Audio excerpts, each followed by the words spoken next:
آدمی شیطان سے پناہ مانگتا ہے وہاں یہ بھی پناہ مانگا کرو اللہ پاک مسلمان کے انتقام سے بچائیے، آمین۔ مسلمان جب اپنیوں پہ آتا ہے نا پھر اس نے کبھی نہیں دیکھا کہ میری تلوار کے سامنے نواسہ رسول ہے یا کون ہے۔ یہ جب اپنی پہ آئیں پھر انہوں نے کبھی نہیں دیکھا کہ میری آگ کے سامنے قرآن کریم ہے، یہ پھر جلایا کرتے ہیں۔ صحابہ کرام کے گلے کاٹ دیے، انبیاء کرام کے گلے کاٹ دیے، بڑے بڑے جلیل القدر اولیاء کرام کو ستایا، تڑپایا، پریشان کیا، اور پھر مسلمان کے مسلمان۔ ان کا بگڑتا کیا ہے؟ مسئلے پوچھنے چل پڑتے ہیں، جی مکھیوں کے مسئلے بتلاؤ، مکھیوں کو مارنا کیسا ہے؟ آدمی کو مارنے کا مسئلہ کبھی نہیں کوئی پوچھتا، بھائی کو ذبح کرنے کا مسئلہ کوئی نہیں پوچھتا، بہنوئی کو قتل کرنے کا مسئلہ کوئی نہیں پوچھتا، جوؤں کو مارنے کا، مکھیوں کو مارنے کا مسئلہ پوچھنے تشریف لے آتے ہیں۔ اور خیال یہ ہے لوگوں کا کہ یہ ہمارے جتنی حرکتیں ہیں اللہ میاں کو تو پتہ ہی نہیں، بس یوں ہی کام چل جائے گا۔ اب سمجھ میں آئی ہماری سمجھ میں وہ حدیث پاک محمد عربی صلی اللہ علیہ وسلم کی۔ آپ کا فرمان ہے کہ ایک آدمی کو جنت اتنی بڑی ملے گی جتنی پوری دنیا۔ اب سمجھ میں آئی ہماری یہ بات کہ جاوے گا ہی کوئی آپ پہ خالی رہے گی۔ آسان ہے جنت، مذاق ہے جنت۔ اگر اتنی آسان ہوتی تو انبیاء کرام کبھی دکھ نہ اٹھاتے، صحابہ کرام ذبح نہ کیے جاتے، اولیاء کرام کو تڑپایا نہ جاتا۔ میں عرض کر رہا تھا سیرت کا مضمون شروع تھا، سارے مہینے سے محمد عربی صلی اللہ تعالی علیہ وسلم کی سیرت پاک مانتے تو ہم سب ہیں، بات ہے سیرت کو اپنانے کی کہ کس نے سرکار مدینہ صلی اللہ علیہ وسلم کی غلامی کو دل میں جگہ دی، کس نے اپنے لاہ عمل میں جگہ دی۔ آج یار کو تو اندیشہ ہوتا ہے کہ اگر میں نے محبوب کے خلاف کیا تو بگڑ جائے گا، کبھی یہ بھی سوچا کہ اگر میں نے سنت کو ٹھکرایا تو کالی کملی والا مجھ سے منہ پھیر لے گا۔ بیوی کے بارے میں تو سوچ سکتے ہو کہ اگر میں نے یوں نہ کیا تو بگڑ جائے گی، کبھی کسی نے سوچا کہ اگر میں نے سنتوں کو پیروں کے نیچے روندا تو کالی کملی والے ناراض ہو جائیں گے؟ کون سوچتا ہے؟ امام الانبیاء محبوب کبریا حضرت محمد مصطفیٰ صلی اللہ تعالی علیہ وسلم کی وہ ذات اقدس ہے، نگاہ نبوت نے جن کو رنگا، صحابہ کرام جو حضور کی مجلس میں آئے، تربیت میں آئے، تعلیم میں آئے، جماعت میں آئے، دنیائی میں ان کو بتلا دیا گیا تم جنتی اور تم بہشتی اور تم نے اپنے خون کے بدلے میں جنت خریدی ہے۔ خدا کی قسم یہی لوگ ہیں جن کو اللہ پاک بار بار فرماتے ہیں اعد لہم جنات تجری، میں نے تمہارے لیے جنت تیار کر رکھی ہے، تحتہا الانہار خالدین فیہا ابدا، اس کے نیچے جاری ہے نہریں، باغات ہیں، سرخ یاقوت کے مکانات ہیں، سبز یاقوت کے مکانات ہیں، مشک و عنبر زعفران کے گرگارے کے بنے ہوئے محلات ہیں۔ اللہ پاک فرماتے ہیں اعد لہم، میں نے تمہارے لیے تیار کر رکھے ہیں۔ ادھر صحابہ کرام نے آواز دے دی پروردگار عالم ہم بھی جنت میں داخل ہونے کے لیے تیار ہیں، جان جائے تو چلی جائے، عزت جائے تو چلی جائے، اولاد ذبح ہوتی ہے تو 1000 مرتبہ ہو جائے، جان کا قیمہ بنتا ہے تو بن جائے، چمڑا ادھڑتا ہے تو ادھڑ جائے، آگ میں ڈال کر کوئی جلاتا ہے تو جلا دے، گلے پہ چھری چلاتا ہے تو کوئی چلا دے، کوئی کتنا بھی نقصان عظیم کر لے الہ العالمین، اگر تو نے جنت تیار کر رکھی ہے ہم بھی جنت کے لیے تیار ہیں۔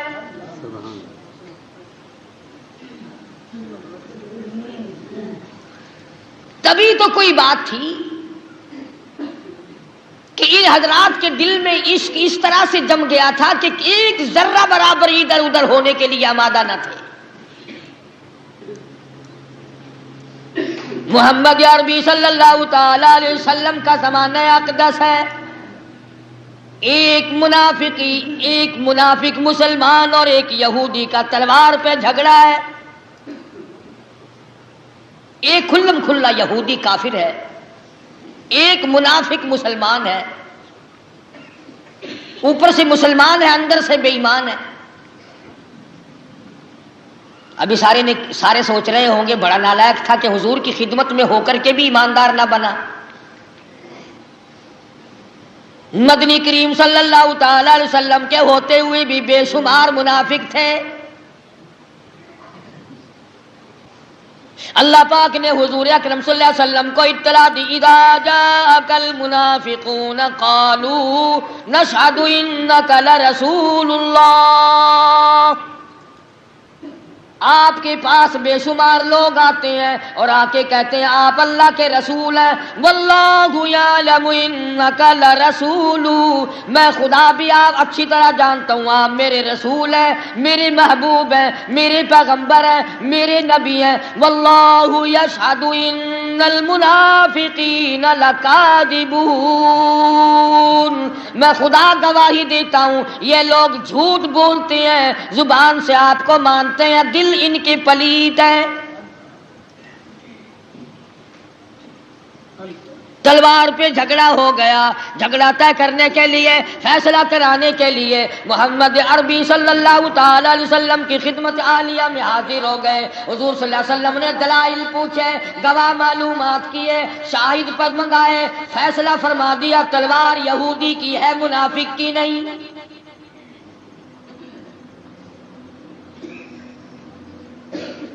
منافق بڑا چلاک ہوتا ہے. تمہیں نہیں کہتا کبھی فتویٰ لگا کے جاؤ ہمیں منافق کہہ رہا تھا. کیوں؟ جنت تو تمہارے باپ دادا کی ہے. آؤ ذرا ایک بات چلتے چلتے سنتے جائیں.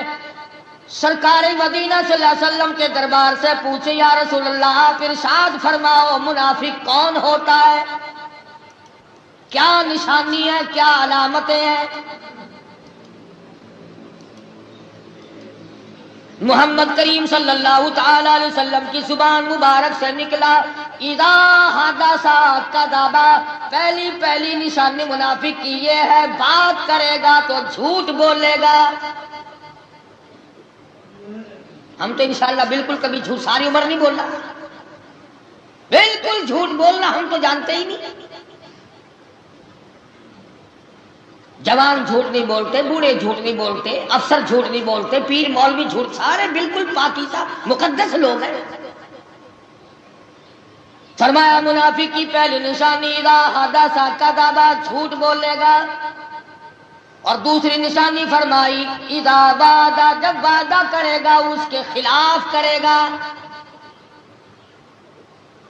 میری زبانی نہیں، محمد کریم صلی اللہ علیہ وسلم کی زبانی آپ کو بات بتلا رہا ہوں. منافق کی نشانی کی بات کرے گا، جھوٹ بولے گا، وعدہ کرے گا، خلاف کرے گا، امانت رکھو گے خیانت کرے گا. میں یہ کہتا ہوں کہ آج یہ تینوں چیزیں 90% نہیں بلکہ 95% لوگوں میں ہیں. جھوٹ کو ہم لوگ گناہ نہیں مانتے، وعدہ خلافی کو ہم گناہ نہیں سمجھتے، کہتے ہیں کہ یہ تو کاروباری بات ہے. اسی طرح کا منافق جس میں یہ نشانیاں پائی جاتی تھی، محمد کریم صلی اللہ تعالی علیہ وسلم کی خدمت عالیہ میں جھگڑا لے کر آئے. حضور صلی اللہ علیہ وسلم نے تلوار یہودی کو دے دی، تیری ہے، منافق کی نہیں، یعنی مسلمان کی نہیں. اسے پتا تھا کہ فاروق اعظم سب کہہ دو رضی اللہ تعالی عنہ بڑا جلال والا صحابی ہے. تبھی تو حضور نے فرمایا کہ اے فاروق جس گلی سے تیرا گزر ہو جائے قیامت تک وہاں شیطان داخل نہیں ہوگا. اس نے سوچا کہ فاروق اعظم کے پاس چلوں، جلالی آدمی ہے، میرے حق میں فیصلہ کرے گا. یہودی کو کہنے لگا یار فیصلہ تو ہو گیا مگر میں تو نہیں مانتا. اندازہ لگائیں آپ فیصلہ کس نے کیا؟ میں نہیں مانتا. یہودی کہنے لگا کس سے؟ پھر اور کسی سے فیصلہ کرا لے. اس نے کہا چلتے ہیں فاروق اعظم کے پاس. یہودی کو تو پتا تھا نا کہ آقا کے اشاروں پہ مرمٹنے والا مسلمان ہوتا ہے. کہنے لگا بالکل ٹھیک ہے میں تیار ہوں، چل.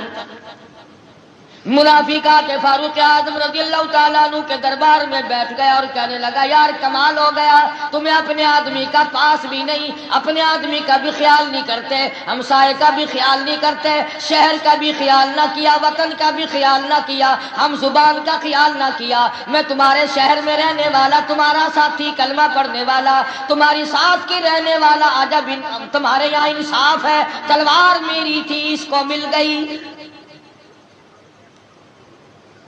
فیصلہ کرانے آیا ہوں آپ سے، آپ فیصلہ کر کے دیں۔ یہودی کہنے لگا کہ ایک بات عرض کر دو جی، ایک دفعہ فیصلہ ہوا بھی ہے۔ فاروق اعظم نے پوچھا فیصلہ ہو چکا کہ ہاں، کس نے کیا؟ یہودی کہنے لگا تمہارے نبی محمد عربی صلی اللہ علیہ وسلم نے۔ فاروق اعظم نے اس منافق سے پوچھا کہ فیصلہ ہو چکا؟ جی ہاں ہوا تو تھا، پر میرا دل نہیں مانتا، تلوار میری اس کو دے دی۔ یار اپنے آدمی کا بھی پاس نہیں کرتے، کمال ہے، عجب مسلمانی ہے، تمہیں تو پتہ ہی نہیں اپنے پرائے کا، آنکھیں بند کر کے فیصلے۔ فاروق اعظم رضی اللہ تعالیٰ عنہ نے پوچھا اچھا حضور صلی اللہ علیہ وسلم سے فیصلہ کرایا پہلے؟ ہاں کیا تو تھا، فیصلہ ہوا تو تھا۔ ہم بھی جس بات کو رد کریں گے نا، ذرا پتلی سی آواز بنا کے جیا دعا خیر دی آنکھی تو ہے، نکاح شکا کہہ نہیں سکتے، یہ میں دعا خیر دی آنکھی ہے۔ جب بھی کوئی کام بدلنا پڑے گا، ہاں جی بس باتوں میں بات آئی تھی۔ سیدنا فاروق اعظم رضی اللہ تعالیٰ عنہ فرمانے لگے اب دوبارہ میرے پاس کیوں آئے؟ وہ منافق کہنے لگا فیصلہ آپ سے کراؤں گا۔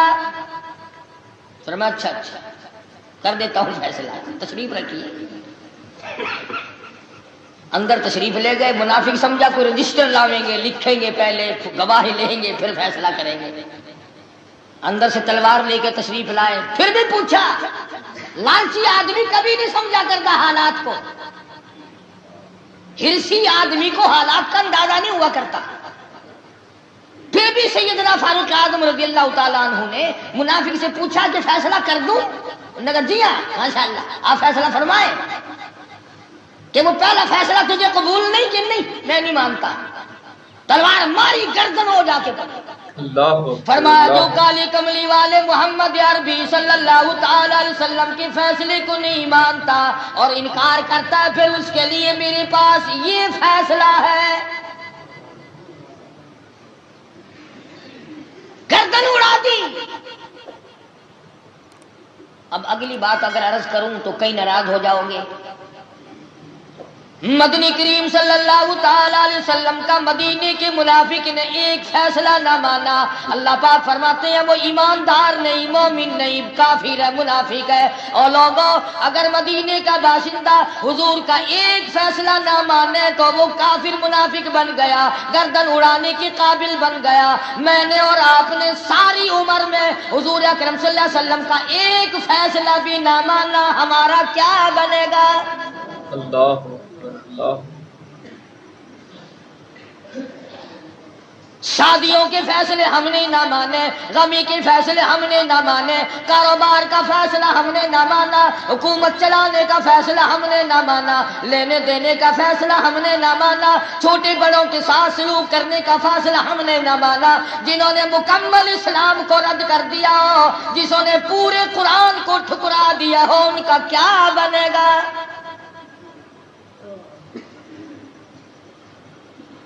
اب منافق ایک تو تھا نہیں، وہ تو کافی سارے تھے، چھپے ہوئے تھے۔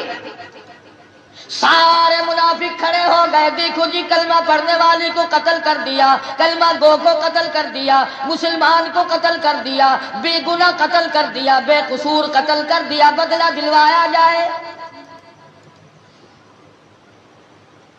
حضور اکرم صلی اللہ علیہ وسلم کے دربار عالیہ میں آ کر منافقوں نے دعویٰ دائر کر دیا،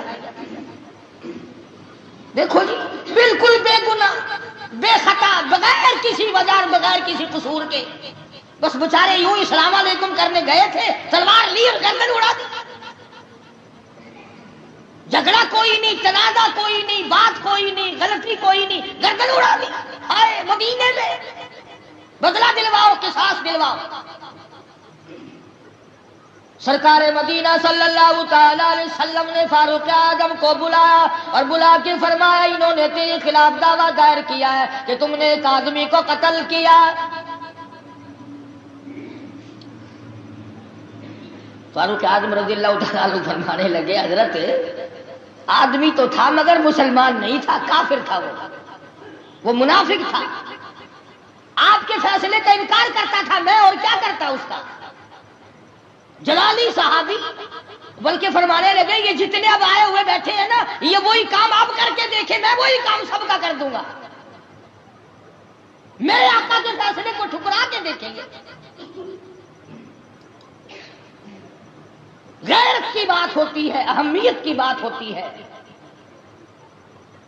مدنی کریم صلی اللہ تعالی علیہ وسلم نے فاروق اعظم سے فرمایا گواہ لاؤ، گواہ پیش کرو. اب جھگڑا تھا یہودی کا اور ایک منافق کا، اب گواہی دینے کے لیے مسلمان چاہیے.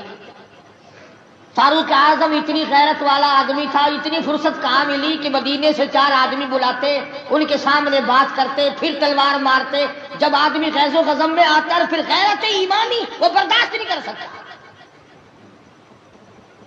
سیدنا فاروق اعظم رضی اللہ تعالیٰ عنہ نے فرما دیا الہ العالمین میں اب کیا کروں. مدنی کریم صلی اللہ علیہ وسلم کے دربار عالیہ میں عرض کر دیا میرا گواہ کوئی نہیں. یہ 2 آدمی جھگڑتے ہوئے میرے پاس آئے تھے، آپ کے فیصلے کا انکار کرتے تھے، اس لیے میں نے اس کی گردن اڑا دی. آواز آئی میرے فاروق گھبرانا، تیرا فرش پہ گواہ کوئی نہیں، میں عرش پہ خدا بیٹھا ہوں. سبحان اللہ سبحان اللہ. عدالت محمد مصطفیٰ صلی اللہ تعالی علیہ وسلم کی ہو اور مقدمہ فاروق اعظم کا ہو اور دعویٰ دائر کرنے والے منافقوں. آواز آئی میں خدا پروردگار خود عدالت میں حاضری کے لیے تیار ہوں. پروردگار عالم نے آواز دے دی، وہی بھیج دی، جبریل کو بھیج دیا. آواز آئی فلا وربک فلا وربک لا یؤمنون. میرے محبوب تیرے رب کی قسم، تیرے پالنے والے کی قسم، تجھے یتیم بنانے والے کی قسم، تجھے یتیمی کی چادر اڑانے والے کی قسم، تجھے کالی کملی والا بنانے والے کی قسم، تیرے رب کی قسم او فاروق گھبرانا، تیرے رب کی قسم لا یؤمنون. وہ آدمی ایماندار ہو ہی نہیں سکتا، وہ آدمی کلمہ گو بن ہی نہیں سکتا، وہ لاکھ کلمہ پڑھتا رہے، میں خدا فتویٰ دیتا ہوں وہ ایماندار نہیں. حتیٰ یحکموک فیما شجر بینہم، یہاں تک کہ میرے محبوب حضرت محمد الرسول اللہ صلی اللہ تعالی علیہ وسلم کے فیصلے کو دل سے تسلیم نہ کرے. جب تک آقا کا فیصلہ نہ کرے، جب تک کالی کملی والے کا فرمایا ہوا فیصلہ نہ کرے، جب تک شہنشاہ کائنات محمد کریم صلی اللہ علیہ وسلم کا فیصلہ عمل میں نہ لائے، فرمایا اس وقت تک وہ مسلمان ہے ہی نہیں. ارے جب میرے آقا کے کیے ہوئے فیصلے کو موڑ دیا، اب فاروق اعظم نے کافر کو مارا ہے، مسلمان کو نہیں.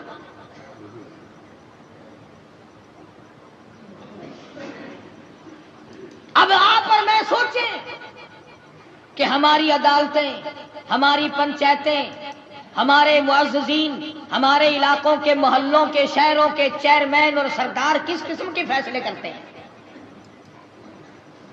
اگر ایک مدینے کا منافق انکار کر دے ایک فیصلے سے تو وہ تو کافر بن گیا، اور ہم نے تمام اسلام کا انکار کیا ہوا ہے، پورے دین کا انکار کیا ہوا ہے، عملاً انکار. تم کہو گے جی زبان سے کوئی نہیں کرتا، ارے عملاً انکار کر رکھا ہے. جن لوگوں کے دلوں میں خوف خدا تھا، جو لوگ ماننے والے تھے، ان کے حالات کچھ اور ہیں. سیدنا معاذ سلمی رضی اللہ تعالیٰ عنہ جلیل القدر صحابی ہے، مدنی کریم صلی اللہ علیہ وسلم کا دیوانہ پروانہ ہے، مسلمان ہے، پھر بھی گناہ ہو گیا. صحابی سے گناہ صادر ہو گیا، کسی نے دیکھا نہیں، کسی نے پکڑا نہیں، کسی نے مخبری نہیں کی، خود مدنی کریم صلی اللہ تعالی علیہ وسلم کی خدمت عالیہ میں حاضر ہوا، عرض کرنے لگا یا رسول اللہ انی قد ہلکت، میں ہلاک ہو گیا، طہرنی طہرنی، مجھے پاک کر دو، میں پلیت ہو گیا، میں گناہگار ہو گیا، انی قد ہلکت، میں مارا گیا، میں ہلاک ہو گیا، میں برباد ہو گیا، کالی کملی والے مجھ پہ اسلام کی حد جاری کرو۔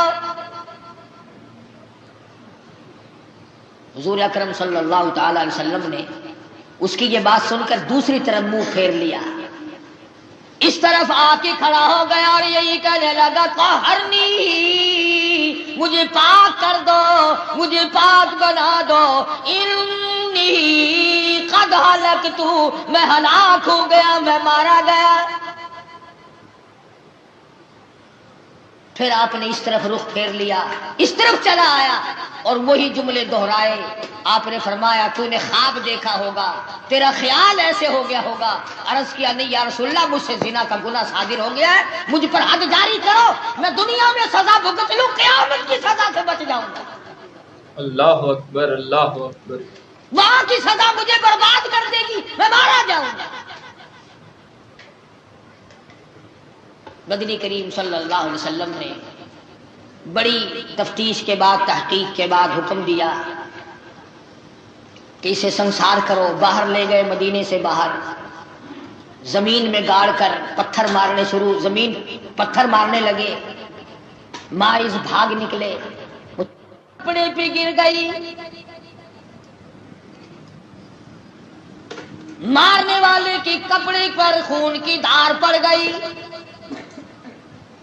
اس نے حضرت ماعز کی شان میں گستاخی کا کلمہ کہا، سن لیا۔ مدنی کریم صلی اللہ تعالی علیہ وسلم نے سختی سے منع فرمایا، تم اس کو کچھ نہ کہو، تم کیا جانو، اس نے آج وہ توبہ کی ہے، وہ استغفار کیا ہے، کسی نے دیکھا نہیں، کسی نے پکڑا نہیں، کسی نے مخبری نہیں کی، عدالت میں گھسیٹ کر کوئی نہیں لایا، خود اپنے گناہ کا اقرار کیا، خود اپنی جرم کا اعتراف کیا، آج اس نے وہ توبہ کی ہے۔ پورا مدینہ اگر آج چاہے اس کی توبہ کے صدقے میں سارے مدینے پہ جنت واجب ہو جائے۔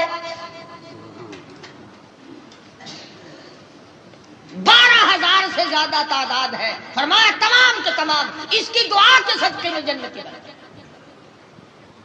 اس نے جو استغفار کیا ہے، اس نے جو توبہ کی ہے، اس نے جو گناہ کا اقرار کیا ہے اور اللہ کے خوف سے ڈرا ہے، اللہ کی عدالت سے اس کے دل میں ڈر بسا ہے، قیامت کو صحیح معنوں میں اس نے سمجھا ہے۔ ہماری سمجھ میں تو آج تک قیامت نہ آئی، اور سچی پوچھو تو 99% لوگوں کا یقین نہیں۔ محمد عربی صلی اللہ تعالی علیہ وسلم کی عدالت میں ایک عورت آئی، آ کے عرض کرنے لگی یا رسول اللہ طہرنی،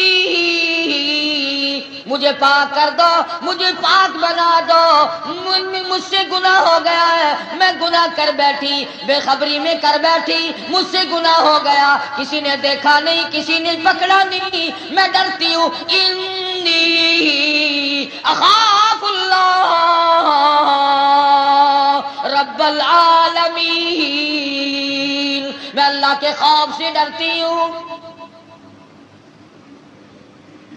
مجھے اس پروردگار کا ڈر ہے جس کی ساتھ مالک الملک ہے، زمین و آسمان کا پالنہار، پیدا کرنے والا۔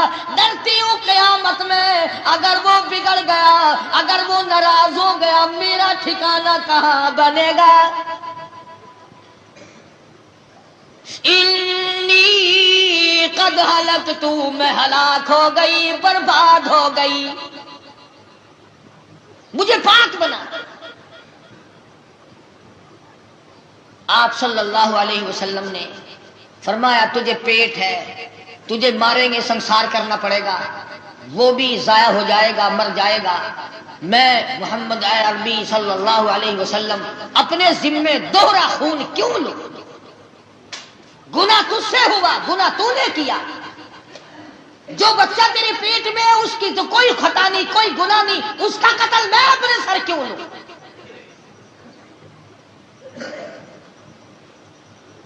جہاں لوگوں نے طرح طرح کے اسپتال قائم کیے ہوں، اسقاط حمل کے ذرائع بنائے ہوں، بدماشی کو چھپانے کے طریقے کار اختیار کر لیے ہوں، آپ لوگ اس ملک میں سکون تلاش کرتے ہیں، برکت مانگتے ہیں۔ جہاں اتنی بے حیائی اور بے غیرتی پھیل چکی ہو کہ شرافت منہ چھپاتی پھرتی ہے، وہاں آپ لوگ انصاف مانگتے ہیں۔ کون انصاف کرے گا؟ تمام کے تمام ہم لوگ ہیں تو کاڑے مجرم سارے۔ مردوں کا حال دیکھو، عورتوں کا حال دیکھو، پڑھے لکھوں کا دیکھو، ان پڑھوں کا دیکھو، بس معاملہ صاف ہے۔ نبی ڈر رہے ہیں، اس بچے کے قتل سے ڈرتے ہیں جو ابھی پیٹ میں ہے، اور لوگ بھائی کے قتل سے نہیں ڈرتے۔ ڈرے کیسے؟ انہیں بڑی امید ہوتی ہے کہ 4 پیسے متھے ماریں گے، گھر واپس آ جائیں گے، اور بے شمار لوگ آ جاتے ہیں۔ ادھر وہ گناہ کرتے، انہیں پتا ہوتا ہے مارنے والوں کا، لیکن چونکہ ہم نے تو فلاں دشمن کو گھیرے میں لینا ہے، اس لیے عمدن بے گناہ کو پکڑتے ہیں۔ جنتی بنے بیٹھے ہیں لوگ، رشوتیں بٹور بٹور کے، قاتلوں کو بری کر کے، پھر کہتے ہیں کہ جی ہم نے کیا قصور کیا ہے۔ غلط ہے یہ بات کہ سال بھر کی ایک دفعہ کی نظر نیاز تمہارے سارے گناہ بہا کر لے جائے گی۔ کون کہتا ہے؟ کس نے تمہیں یہ عقل دی ہے؟ حقوق العباد کبھی بھی معاف نہیں ہوں گے، کبھی معاف نہیں ہوں گے۔ ارشاد فرمایا مدنی کریم صلی اللہ تعالی علیہ وسلم نے، اور لوگوں غریب کون ہے؟ عرض کیا یا رسول اللہ صلی اللہ علیہ وسلم جس کے پلے مال نہیں، دولت نہیں۔ فرمایا نہیں، غریب وہ ہے جو کچھ نمازیں بھی پڑھ کے گیا، حج بھی کر کے گیا، سخاوت بھی کر کے گیا، اللہ بھی کر کے گیا، مگر لوگوں کے حقوق کھا کے مر گیا۔ قیامت کے دن میدان حشر میں کھڑا کر کے لوگوں نے سارا لوٹ لیا، ننگا ہو گیا۔ فرمایا غریب تو وہ ہے جو قیامت میں ننگا ہو گیا۔ تو مدنی کریم صلی اللہ تعالی علیہ وسلم نے فرما دیا مائی میں اس بچے کا قتل اپنے سر کیوں لوں؟ جب یہ بچہ پیدا ہو جائے گا پھر تجھ پہ حد جاری کریں گے، پھر قرآن کا قانون جاری کریں گے، پھر اسلام کی حدود تجھ پہ نافذ کریں گے۔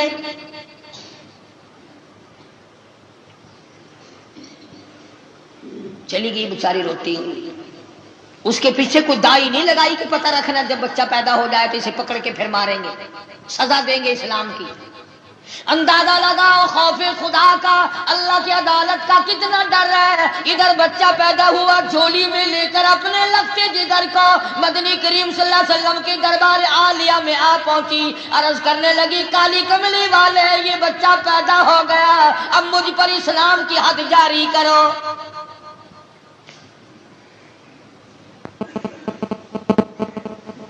یہی تو میں کہا کرتا ہوں کہ یہاں اسلام کو پیڑی اور زینے اور سیڑھی کے طور پر استعمال کرتے ہیں۔ اسلام کے خواہاں تو قبروں میں چلے گئے، اسلام والے تو قبروں میں جا کے سو گئے۔ اسلام والا اب ہے کون؟ ہر آدمی اسلام کا نام لے کر دھوکہ دیتا ہے، فریب کرتا ہے، دجل کرتا ہے۔ اسلام ہمیں راس کیسے آئے گا؟ حرام کھانے والوں کو، حرام پینے والوں کو، حرام پہننے والوں کو اسلام راس آ جائے؟ یہ ایک عورت خود بخود آئی کھڑی ہے، مدنی کریم صلی اللہ تعالی علیہ وسلم نے فرما دیا اب اگر تجھے سنسار کر دیا، ہم نے تجھ پر اسلام کی حد جاری کر دی، اس بچے کو دودھ کون پلائے گا؟ اگر یہ بھوک پیاس کی وجہ سے مر گیا تو میرے ذمہ نہ پڑ جائے۔